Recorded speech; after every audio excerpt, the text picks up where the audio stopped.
Mummy देखो, ये jacket कैसी लग रही है? जैकेट तो बहुत अच्छी है, पर अभी बारिश के मौसम में इसका क्या काम? मम्मी यार, अभी से सर्दियों के कपड़े लूंगी तब जाकर सर्दियों में अच्छी लगूंगी। वाह, सर्दियों में भी अच्छा लगना होता है। नहीं तो क्या मम्मी, एक सर्दियां ही तो है जिसमें मैं अच्छे से तैयार हो पाती हूँ। गर्मियों में पसीने से और बारिश में पानी से सब खराब हो जाता है। Winter is the best. हाँ भाई हाँ, पता है तुझे सर्दियां पसंद है। अदिति अपने लिए सर्दियों के कपड़े देखने लगती है। उसे सर्दियों का मौसम बहुत पसंद था। देखते देखते सर्दियां भी आ जाती है। मम्मी, सर्दियां शुरू हो गई है और आपने अभी तक एक भी बार गाजर का हलवा नहीं बनाया। अरे पर अभी तो शुरू हुआ है, अच्छी गाजर आने तो दे बाजार में। ठीक है मम्मी, जब आए बना देना। तब तक मैं रूम में जा रही हूँ, मेरे लिए गरम गरम मैगी बना दो। ठीक है भाई, तू आराम से बैठ जा, मैं लेकर आती हूँ। अदिति अपने कमरे में जाकर हीटर ऑन करके टीवी देखने लगती है और विनीता अदिति के लिए मैगी बनाती है। क्या तू सारा दिन बस कंबल में ही पड़ी रहेगी? सर्दियों का मजा कमरे के बाहर से भी तो ले। बाहर तो तभी आऊंगी ना जब आप मेरे लिए चिक्की बना दोगे। बना दो ना मम्मी। हाँ भाई हाँ, सब बना दूंगी। अदिति आराम से अपने कमरे में बैठी थी, तभी उसके पापा महेश उसे बाहर बुलाते हैं। अरे अदिति बेटा, जरा बाहर तो आना। क्या हुआ पापा, आप ही आओ ना। अरे बेटा, मुझे कुछ जरूरी काम है। ये देख, ये कौन सा लड़का अच्छा लग रहा है तुझे? ये कौन सा जरूरी काम है, आप इधर आ जाओ। ठीक है भाई, सर्दियों में तो ये लड़की बिल्कुल छिपकली बन जाती है, घर में कहीं और नजर ही नहीं आती। चलिए मैं भी आती हूँ, बस इनमें से कोई लड़का पसंद आ जाए उसे। हाँ भाई, मैं तो थक गया 2 साल से लड़का ढूंढते ढूंढते। महेश अदिति के कमरे में आते हैं। तेरा कमरा कितना गर्म हो रहा है, कभी तो हीटर बंद कर दिया कर। पापा, सर्दियों का यही तो मजा है। हाँ भाई, बस गर्मा गर्म खाना, गर्म कपड़े और गर्म कमरा। आप भी क्या बातों में लगे, उसे फोटो दिखाओ ना अजय का। अदिति बेटा, अजय मुझे भी बहुत पसंद आया है, तू भी उसे फाइनल कर ले। पहले मुझे दिखाओ तो। महेश अदिति को अजय की फोटो दिखाते हैं और हैंडसम से अजय पर अदिति का दिल आ जाता है। वैसे तो मेरा कोई मन नहीं है शादी का, पर आप लोगों के लिए मैं अजय को हाँ कर देती हूँ। मुझे पता था मेरी बेटी की पसंद क्या है। सुनिए जी, अब तो आप निकलवा लीजिए मुहूर्त। तुम्हें क्या लगता है मुझे मेरी बेटी के बारे में नहीं पता? अगले महीने का मुहूर्त निकाला है। ये तो बढ़िया है पापा, सर्दियों में शादी, ना मेहमानों को गर्मी लगने की टेंशन, ना खाना खराब होने की। इतनी समझदार कब से हो गई मेरी बेटी? अरे वो तो मैं बचपन से ही हूँ पापा, बस घमंड नहीं करती। महेश और विनीता हंसने लगते हैं और अगले महीने अदिति की शादी अजय से हो जाती है।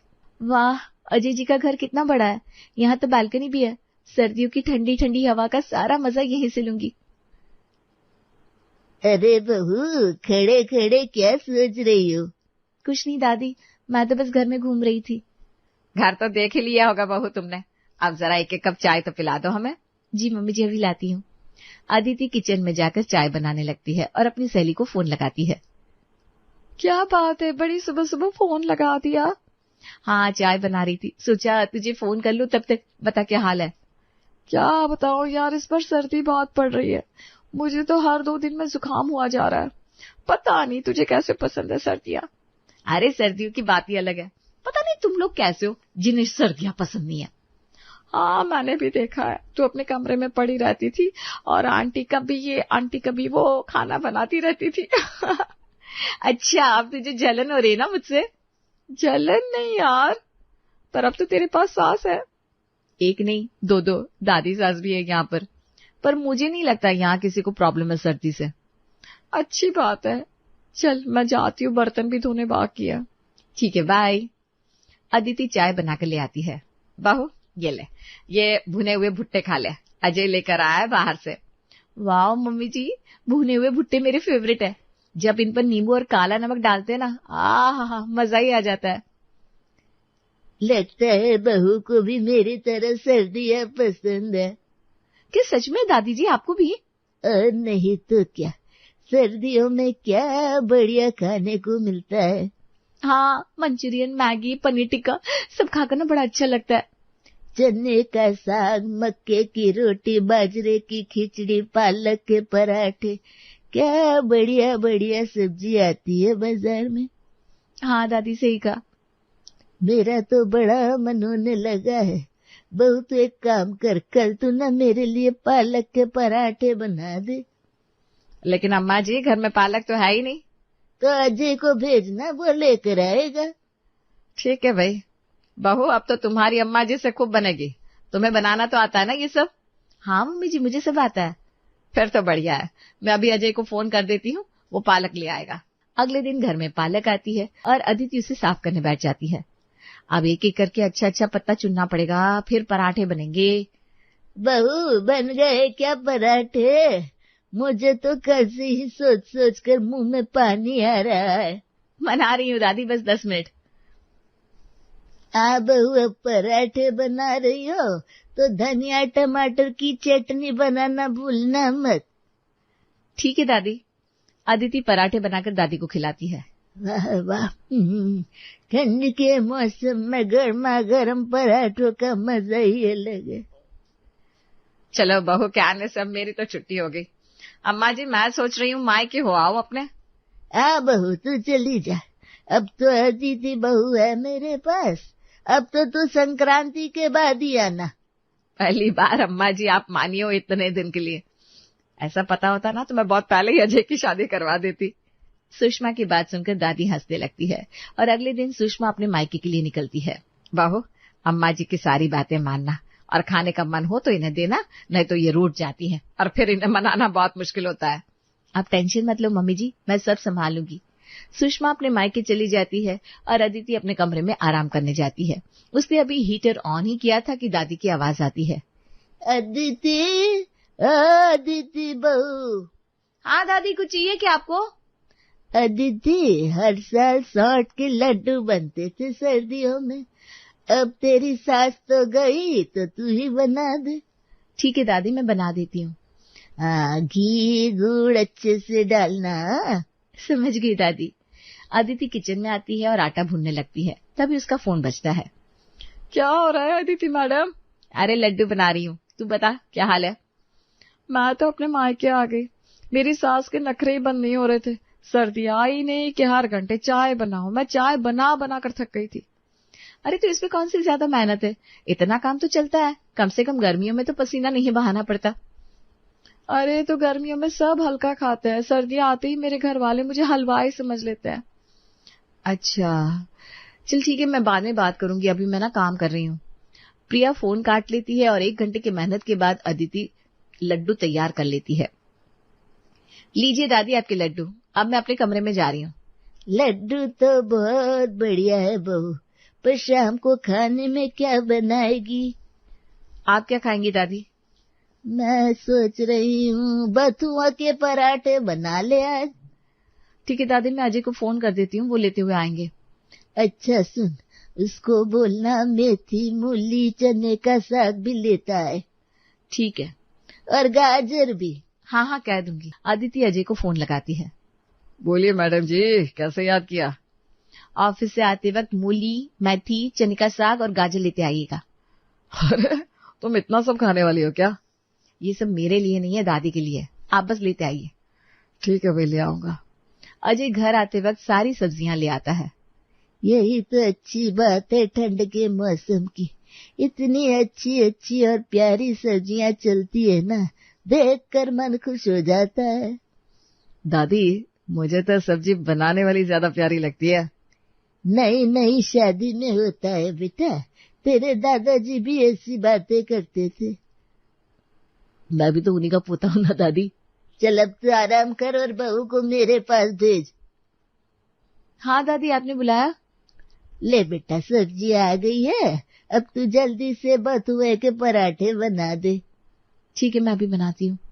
अदिति बथुआ लेकर साफ करने बैठ जाती है और अच्छे से साफ करके उसके पराठे बनाती है। बहू तूने धनिया मिर्च की चटनी नहीं बनाई? अभी बना देती हूँ दादी। अदिति किचन में चटनी बनाने जाती है। ये दादी को भी ना बिना चटनी के कुछ खाना ही नहीं है। जब देखो तब चटनी पिसवाती रहती है ऐसी ठंड में। एक तो ये पत्ते साफ कर करके मैं परेशान हो गई हूँ, ऊपर से रोज नई नई चीजें। बहू चटनी बन गई क्या? मेरी चटनी बनी जा रही है। हाँ दादी बन गई। अदिति चटनी बनाकर लाती है। बहू 2 पराठे और ला दे, फिर मेरा खाना हो गया। अभी लाती हूँ दादी। अदिति पराठे सेकने लगती है। अगले दिन सुबह सुबह दादी उसे आवाज देती है। बहू अभी तक सो रही है क्या? इतनी सुबह सुबह क्या बात हो गई, क्यों बुला रही है ये बाहर? ए बहू, बाहर तो आ। अदिति कमरे से बाहर निकलती है और बाहर निकलती ही ठंडी ठंडी हवा का झोंका उससे टकराता है। देख बहू, बाहर कितनी अच्छी हवा चल रही है। दादी आप खिड़की पर क्यों खड़ी हो, बंद करो ना। अच्छी नहीं, बहुत ठंडी हवा है। पर बहू तू तो कह रही थी सर्दियाँ तुझे पसंद है। हाँ दादी पसंद तो है, पर ऐसे नहीं। अच्छा वो सब छोड़ा, आज ना मेरा मन मूली की सब्जी खाने का है, तो तू वो बना दे। ठीक है बना दूंगी। और मूली के पराठे भी। पता था मुझे, पराठे कैसे भूल सकती है ये। अदिति सुबह सुबह से ही काम में लग जाती है और मूली की सब्जी तैयार करती है। इस सर्दियों में इतना सब कुछ क्यों चलता है? मैगी भी तो खा सकती है दादी, लेकिन नहीं, यही सब खाना है, पत्ते और पराठे। अदिति बड़बड़ाती रहती है और काम करती है। तभी दादी किचन में आती है और कहती है, बहू आज ना तू गाजर का हलवा भी बना दे। बना दूंगी दादी। अदिति गाजर कद्दूकस करने बैठ जाती है और कद्दूकस करते हुए उसके हाथ में दर्द होने लगता है। दादी आज तो मेरे हाथ में ही दर्द हो गया। तो बहू बाम लगा ले। दादी मैं कल बना दूं आपके लिए गाजर का हलवा? सब समझ रही हूँ, तो थक गई है ना बूढ़ी दादी के लिए काम कर करके। मैं तेरी सास को ही मायके से वापस बुला लेती हूँ। अरे दादी आप नाराज क्यों होती है? मैं बना दूंगी हलवा। ठीक है फिर बना दे। अदिति अपने कमरे में आ जाती है और थोड़ी देर आराम करने के बाद गाजर का हलवा बनाने लगती है। ये कैसे दिन आ गए मेरे, कब खत्म होगी सर्दियां और कब आनी बंद होगी ये सब सब्जियां। अदिति काम कर रही थी कि उसकी माँ का फोन आता है। मम्मी अभी मैं बहुत बिजी हूँ, आप बाद में बात करना। क्या हो गया बेटा, इतना किसमें बिजी हो गई? कौन सा नाटक देख रही है टीवी पर? टीवी तो बस सजाने के लिए है, मुझे टाइम ही नहीं मिलता कि मैं कुछ देखूं भी। आपने कुछ बताया क्यों नहीं कि सर्दियों में इतनी सब्जियां आती है? जैसे तुझे बड़ी पसंद थी ये सब सब्जियां। ये बात भी है, मेरी दादी सास को ना बहुत पसंद है। वैसे एक बात कहूँ, तेरे जाने के बाद मैं और तेरे पापा भी यही सब बनाकर अब मजे से खा रहे हैं। आप तो इंतजार ही इस बात का कर रही थी। अरे नहीं नहीं, चल ठीक है तू काम कर ले। अदिति फोन रख देती है और हलवा तैयार करने लगती है।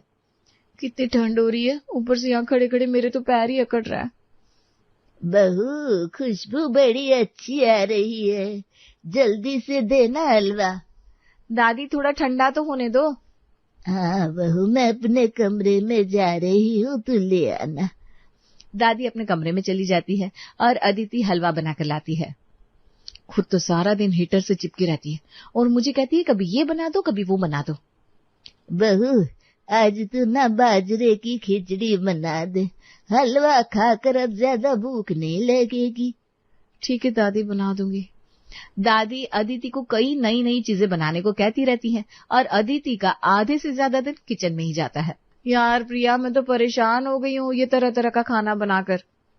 अब समझ में आया तुझे पसंद थी सर्दियां।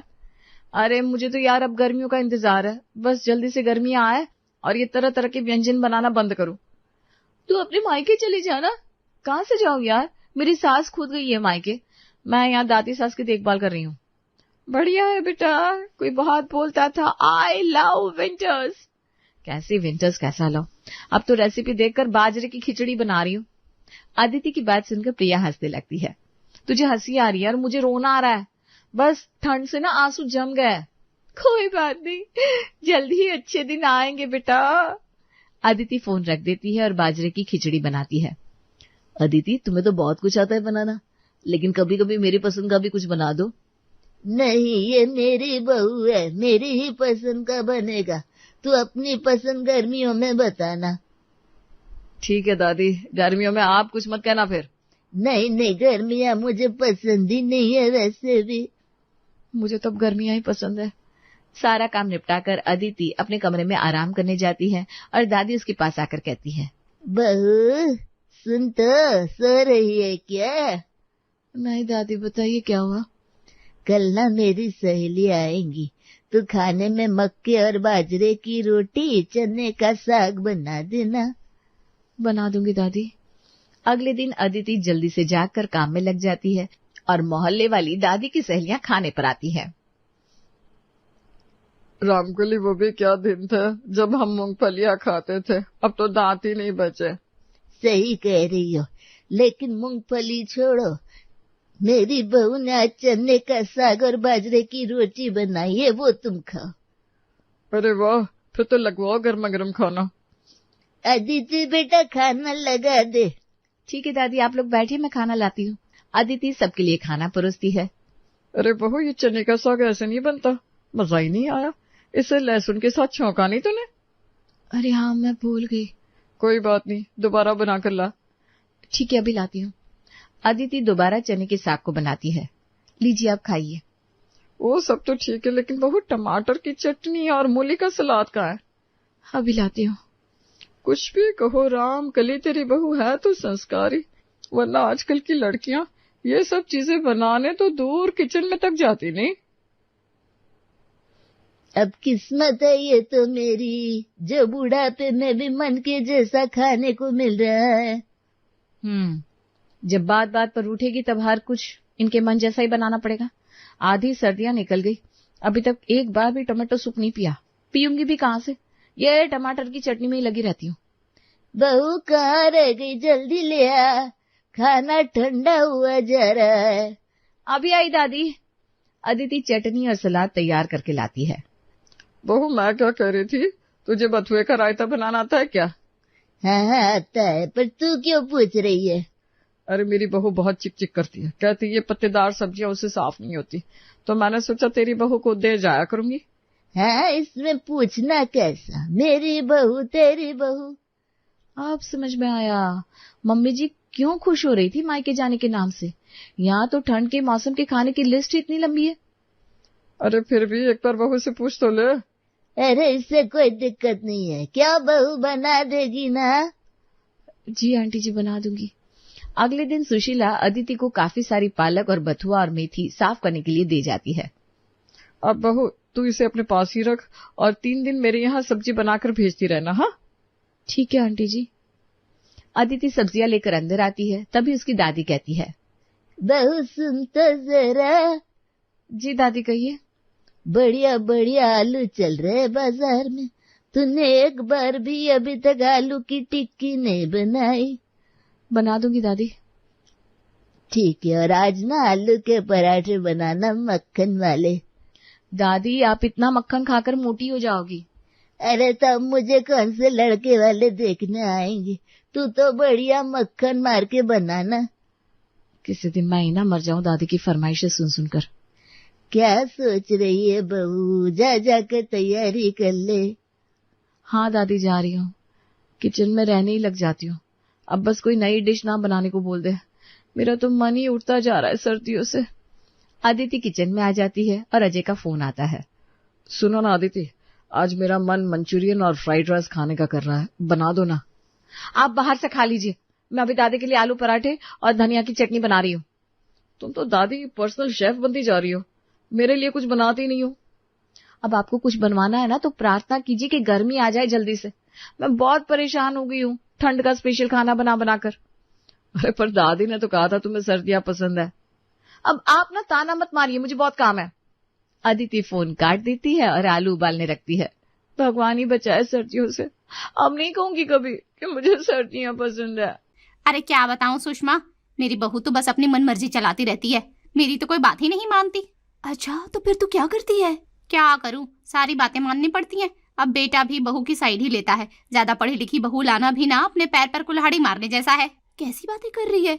पढ़ी लिखी बहू आना तो बल्कि अच्छी बात है। पढ़ी लिखी लड़कियां समझदार होती हैं। अरे नहीं, समझदार नहीं होती पढ़ी लिखी लड़कियां, बल्कि पढ़ी लिखी लड़कियां तो ज्यादा फूट डलवाती हैं घर में। मेरी बहू के तो काम ही ऐसे हैं कि बस घर में आग लग जाए। अच्छा, ये बात है क्या? और नहीं तो क्या, यही बात है। अरे ज्यादा पढ़ी लिखी लड़कियां बस रिश्ते तोड़ना, घर में फूट डालना, अपनी चलाना, अपनी मनमर्जी से लोगों को चलाना, यही जानती हैं। सही बोल रही है तू। तेरे साथ इतना कुछ हो रहा है तो इसका मतलब पढ़ी लिखी लड़कियां फिर ऐसी ही होती होंगी। मैं तो अपने बेटे के लिए कोई कम पढ़ी लिखी लड़की लेके आऊंगी। ऐसे ही रेखा सुषमा के आगे अपनी पढ़ी लिखी बहू की खूब बुराई करके चली जाती है और सुषमा खुद से बोलती है, रेखा बिल्कुल सही कह रही थी, पढ़ी लिखी लड़कियां तो नाश की जड़ होती हैं। अब तो कोई ऐसी लड़की ढूंढनी पड़ेगी जो कम पढ़ी लिखी हो। सुषमा के दिमाग में अब पढ़ी लिखी लड़कियों को लेकर रेखा की बताई विचारधारा बैठ जाती है। एक शाम रेखा की दूर की बहन अनीता बहुत सारी लड़कियों की फोटो लेकर आती है और सारी फोटो दिखाते हुए बोलती है, एक से बढ़कर एक लड़की की फोटो लेकर आई हूँ दीदी। सब पढ़ी लिखी है और कुछ तो नौकरी पेशे वाली भी है। जो लड़की तुझे पसंद है वो बता दो, उसी को फाइनल कर देंगे हम फिर रोहित के लिए। इनमें से उस लड़की की फोटो बताओ जो 10वीं पास हो या कम पढ़ी लिखी हो। 10वीं पास? अरे हमारा रोहित इतना पढ़ा लिखा है, इतनी अच्छी नौकरी कर रहा है, और तू है कि शादी 10वीं पास लड़की से करवा रही है। मुझे 10वीं पास लड़की ही चाहिए तो बस चाहिए। अगर इन सब लड़कियों में से कोई है ऐसी तो बता। तभी अनीता सारी फोटो दिखाती है और उनमें से कुमुद नाम की एक लड़की का फोटो उठाकर सुषमा के हाथों में देती है और बोलती है, ये एक लड़की है जो सबसे कम पढ़ी लिखी है। देख, तुझे ये पसंद आ रही है तो फिर मैं बात चला देती हूँ। हाँ मुझे ये पसंद है, तू बात चला दे। मैं इसकी फोटो सब घर वाले को दिखा देती हूँ। सुषमा की बात सुनकर अनीता वहाँ से चली जाती है, जिसके बाद सुषमा कुमुद की फोटो रोहित और बाकी सभी परिवार वालों को दिखाती है। लड़की तो अच्छी लग रही है माँ। हाँ रोहित बेटा, तू बता तुझे पसंद है? अगर आप सबको पसंद है तो फिर मुझे भी पसंद है। वैसे भी मुझसे ज्यादा वक्त तो वो आप लोगों के साथ घर पर रहकर बिताएगी। मैं तो काम पर चला जाऊंगा। बस तो फिर रोहित की हाँ है तो फिर सबकी हाँ है। अब तो चट मंगनी और पट ब्याह करेंगे हम। ऐसे ही बड़ी खुशी खुशी सुषमा अपने परिवार वालों के साथ कुमुद के घर जाती है और रिश्ता पक्का करती है और कुछ ही दिनों में बड़े ही धूम धड़ाके के साथ रोहित और कुमुद की शादी कर दी जाती है। शादी संपन्न होने के बाद सुषमा बड़ी खुशी खुशी अपनी बहू की गृह प्रवेश की रस्म करवा रही होती है। आओ कुमुद बेटा, अपने ससुराल में अपना पहला कदम रखो। अब ये ससुराल, ये घर, यहाँ के लोग सब तुम्हारे हैं। इस घर की सारी बागडोर संभालना अब तुम्हारी जिम्मेदारी है। जी माँ जी, जैसा कहें। थोड़ा वक्त रुक जाइए माँ जी, फिर देखना मैं क्या से क्या संभालती हूँ। इस घर में तो अब नए नए सूरज उगेंगे हर दिन। हंसी खुशी गृह प्रवेश की रस्म पूरी हो जाती है। अब कुछ दिन तो कुमुद घर में एक बहुत ही संस्कारी बहू की तरह हर एक से बड़े ही प्यार से बात करती है और सारी जिम्मेदारियों को बखूबी निभाती है। ऐसे ही एक दिन, अरे बहू, शादी में तुझे जितने सोने के गहने मिले हैं ना, वो सारे तू मुझे दे दे। मैं अपने पास रख लूंगी संभाल कर। क्यों माँ जी, मैं रख लूंगी ना अपने पास संभाल कर। आप रखें मैं रखूं, बात तो एक ही है। वैसे भी बात तो एक ही है बहू, लेकिन घर की तिजोरी की चाबियां तो मेरे पास रहती है ना, तो इसलिए कह रही हूँ कि गहने मुझे दे दो, मैं रख लेती हूँ। इतना बोलकर सुषमा वहां से चली जाती है और कुमुद खुद से बोलती है, अब जितनी चाबियां आपने संभालनी थी ना माँ जी, सब संभाल ली। अब तो ये चाबियों का गुच्छा मेरे कमर पर टंगेगा। अब देखते जाओ आप मुझे। मेरे गहने मांग रही थी ना, अब मैं आपके सारे गहने भी खुद ले लूंगी। ऐसे ही शाम को जब रोहित घर आता है तो कुमुद मगरमच्छ के आंसू बहाते हुए रोहित से बोलती है, सुनिए जी, मुझे मेरे मायके छोड़ दीजिए। अरे क्या हो गया कुमुद, तुम ऐसे क्यों रो रही हो? किसी ने तुमसे कुछ कहा क्या? जी वो माँ जी। क्या हुआ, क्या कहा माँ ने जो तुम ऐसे रो रही हो? बताओ तो सही, बात क्या है? वो माँ जी ना आज मेरे पास आई थी और जबरदस्ती मुझसे मेरे शादी के गहने मांग रही थी। जब मैंने देने से मना कर दिया तो उन्होंने वो गहने मुझसे छीन लिए और तिजोरी में रख दिए। अब आप ही बताइए, क्या मैं अपने गहने भी नहीं संभाल सकती हूँ? क्या सच में माँ ने ऐसा किया तुम्हारे साथ? मैं बिल्कुल सच कह रही हूँ, मैं झूठ नहीं बोल रही। मुझे मेरे गहने वापस ला दीजिए। और देखा जाए तो घर की नई बहू होने के नाते तिजोरी की चाबी तो मुझे संभालनी चाहिए। ऐसे ही कुमुद अपना झूठा रोना रोकर रोहित के दिमाग में कई तरीके की गलतफहमी पैदा कर देती है, जिसके बाद रोहित गुस्से में बौखलाया हुआ अपनी माँ के कमरे में जाता है और बोलता है, आपको क्या जरूरत थी कुमुद से गहने मांगने की? पर बेटा, मैं तो गहने इसलिए मांग रही थी ताकि मैं क्या माँ, मैं सब कुछ जानता हूँ। और वैसे भी अब जब घर की बहू आ गई है तो आप सारी जिम्मेदारियाँ क्यों संभाल रही हैं? ये तिजोरी की चाबियाँ कुमुद को दे दीजिए। पर रोहित बेटा, ये तू क्या बोल रहा है? अरे सही तो बोल रहा हूँ। जब इतनी सारी जिम्मेदारियाँ आपकी बहू संभाल रही है तो तिजोरी भी संभाल लेगी। इतना कहकर रोहित जबरदस्ती सुषमा से तिजोरी की चाबी ले लेता है और चाबियां लेकर के कुमुद को दे देता है। कुमुद चाबियों का गुच्छा अपने कमर पर टांगती है और मुस्कुराते हुए खुद से बोलती है, लो, पहला तीर तो निशाने पर लग गया मेरा। अब आगे क्या करना है वो भी खूब अच्छे से जानती हूँ मैं। सोचती होगी कि कम पढ़ी लिखी है तो जूती के नीचे दबकर रहेगी, लेकिन उन्हें क्या पता मैं तो सर पर चढ़कर नाचने वालों में से हूँ। ऐसे ही दिन गुजर जाते हैं और कुमुद आए दिन कोई न कोई चाल चलकर घर वालों की आपस में लड़ाई करवाती ही रहती है। एक शाम जब रोहित अपनी सैलरी लेकर घर आता है और सारी सैलरी लाकर सुषमा के हाथों में रख देता है, ये लो माँ, और अपने हिसाब से सारा खर्च निकाल लेना। भैया मुझे कॉलेज की फीस चाहिए थी 5,000। कोई बात नहीं, इन्हीं पैसों में से तुम ही ले लेना और 5,000 की जगह 7,000 ले लेना। 2,000 तुम अपने खर्चे के लिए रख लेना। और बेटा मेरा चश्मा टूट गया है, वो नया बनवा कर लेकर आना है। जी पिताजी, जो भी खर्चा है इन पैसों में से कर लीजिएगा। सारे पैसे आप लोगों के ही तो हैं। दूर खड़ी कुमुद ये सब कुछ देख रही होती है। कुछ देर बाद जब रोहित कमरे में जाता है तो कुमुद बोलती है, सारे पैसे घर वालों को दे दिए? मैं तो आपकी बीवी हूँ, मेरे लिए क्या लाए हो बताओ तो। अरे कुमुद, तुम्हें जो भी चाहिए तुम माँ से पैसे ले लेना ना, माँ तुम्हें दे देंगे जितने भी पैसे चाहिए। मैं बीवी तुम्हारी हूँ या माँ जी की? मुझे पैसे देना तुम्हारा हक बनता है या माँ जी का हक बनता है? सारी की सारी तनख्वाह लाकर माँ को दे दी और बीवी माँ से मांग कर खर्च करे, जबकि पैसा पति कमा कर ला रहा है। तो तुम क्या चाहती हो वो बता दो। सारी की सारी तनख्वाह लाकर मेरे हाथ में रखो, जिसे पैसे चाहिए होंगे वो मुझसे आकर ले लेगा।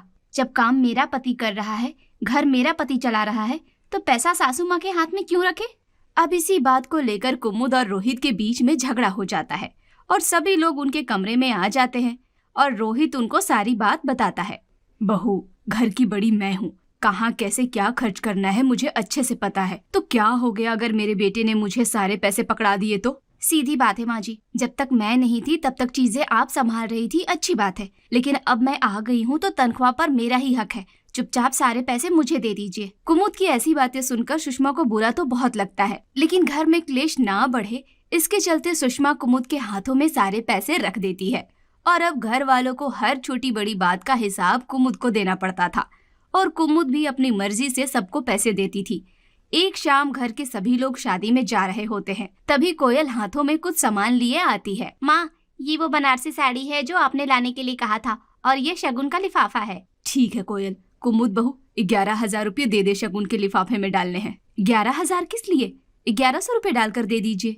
कैसी बातें कर रही है बहू, तेरी और रोहित की शादी में इन्होंने बहुत कुछ दिया था, बदले में हमारा भी तो फर्ज बनता है ना देने का। 11,000 तो मैं नहीं देने वाली, 1,100 रुपये दूंगी और ये बनारसी साड़ी तो मुझे दे दीजिए। कोई सादी सी साड़ी उठाकर ले जाइए, आपका बस चले तो पूरा घर लुटा देंगे रिश्तेदारों में। भाभी, कैसी बातें कर रही हैं आप माँ से? भूलिए मत, इस घर की बड़ी माँ है, आप नहीं। बड़ा वही होता है जिसके पास रुपया होता है और इस घर में कमाकर मेरा पति ला रहा है। आप सब लोगों को मेरा पति पाल रहा है। अगर इतना ही शौक है ना 11,000 रुपये का शगुन डालने का, तो ससुर जी को कहिए कि सिक्योरिटी गार्ड की नौकरी कर ले।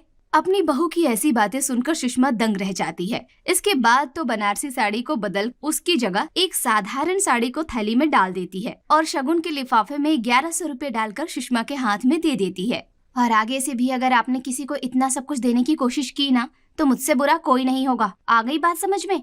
इस घर में एक पत्ता भी मेरी मर्जी के बिना हिल नहीं सकता है। इतना बोलकर कुमुद उन्हें धमकाती हुई वहाँ से चली जाती है और सुषमा और कोयल बस देखते ही रह जाते हैं। वक्त गुजरता चला जाता है और एक दिन सुषमा आंखों में आंसू लिए खुद से बोलती है, मैंने तो सोचा था कि कम पढ़ी लिखी बहू लाऊंगी तो वो मेरे घर को जोड़ के रखेगी, हर दिन सुख शांति का माहौल बना रहेगा, पर यहाँ पर तो सब कुछ उल्टा ही हो गया। मेरी बहू तो बहुत ही ज्यादा चालू निकली। अगर ऐसे ही चलता रहा तो वो दिन दूर नहीं जब बहू हमें दूध में पड़ी मक्खी की तरह निकाल कर बाहर फेंक देगी। अजी, मैं तो कहती हूँ अब हम जल्दी बस कोयल की शादी कर दे, उसके बाद जो होगा हम दोनों सह लेंगे। कम से कम हमारी बच्ची तो अपने घर पहुँच जाएगी। पर माँ, कब तक हम ऐसे ही भाभी की बातों को सहते रहेंगे? अरे हम सब उनके अपने हैं, वो हमारे साथ ऐसा कर रही है तो हमें उन्हें बोलना चाहिए। बोलने से क्या मिलेगा बेटा, हम उसे बोलेंगे और वो रोहित को बोलेगी और रोहित फिर हमसे लड़ेगा और इस लड़ाई का कोई अंत नहीं है। सभी घर वाले कुमुद से बहुत परेशान हो जाते हैं, लेकिन फिर भी कोई कुमुद को कुछ नहीं कहता है और कुमुद लगातार अपनी मनमानी करती रहती है। अब घर में चाहे कोई रिश्तेदार आए चाहे पड़ोसी आए, 2 मिनट में उसकी बेइज्जती कर देती थी और उसे घर से बाहर भगा देती थी। ऐसे ही एक दिन पड़ोसन रीना सुषमा से मिलने आती है। अरे सुषमा, तूने तो बाहर आना ही छोड़ दिया, क्या करती रहती है तू सारा दिन घर पर? करना क्या है, बस वही घर के छोटे मोटे काम, और क्या। अरे अब तो तेरी बहू आ गई है, अब तुझे काम करने की क्या जरूरत है? अब तो तू बस हुक्म चलाया कर। काहे का हुक्म? हुक्म तो मेरी बहू हम पर चलाती है। अरे ये क्या बोल रही है?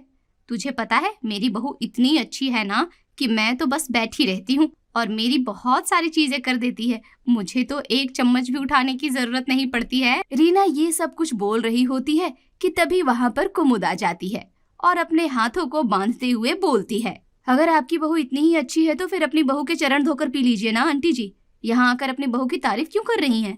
अरे अगर मेरी बहू अच्छी है तो अच्छी ही कहूंगी ना, तेरी तरह थोड़ी है जिसे बात करने की भी तमीज नहीं है। तमीज तो मुझ में इतनी ज्यादा है ना कि मैं हाथ पकड़कर आपको आपके घर के दरवाजे के बाहर कर दूं, पर अगर शराफत से आप खुद ही चली जाएं तो ज्यादा अच्छा है, वरना 4 लोगों में आपकी भी बेइज्जती हो जाएगी। कुमुद की ऐसी बातें सुनकर रीना वहां से 9-2-11 हो जाती है। ये तो चली गई माँ जी, और अगर आपको भी अपनी इज्जत प्यारी है ना तो जाकर काम कर लीजिए, बेकार बैठकर अपना टाइम पास मत कीजिए।